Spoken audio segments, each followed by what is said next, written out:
కృష్ణారెడ్డి గారు అసలు అండి అబ్బాయిని కూడా గట్టిగా అరిచేవారు కదండి అస్సలు. కోపమే రాదు ఆయనకి అసలు.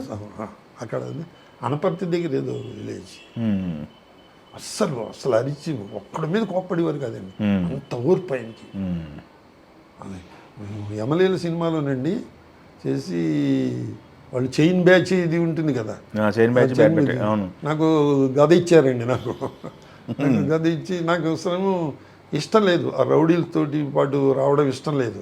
ఇస్తే ఆయన అన్నారు టీ షర్ట్ తోటి వేసుకుని ప్యాంట్ వేసుకుని, నేను జర్నలిస్ట్ని కదా, అయితే సార్ నాకు వాళ్ళతో రావడం ఇష్టం లేదండి అన్న.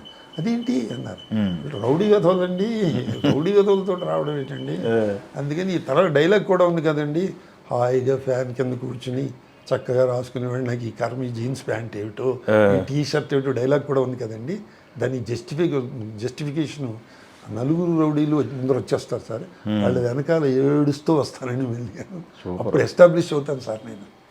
బాగానే ఉందండి ఐడియా, రిహార్సల్ చేయండి, రిహార్సల్ ఇలాగే చేయండి చేసి ఈ మరి ఈ గదని అంటే గద నువ్వు పనిచేద్దాం సార్, గదని ఇలా ఫ్లూట్లో పెడతాను, ఇలా ఫ్లూట్లో పెట్టి నువ్వేంటి అని అడుగుతాడు వాడు వరణి, కృష్ణ పరమాత్మ.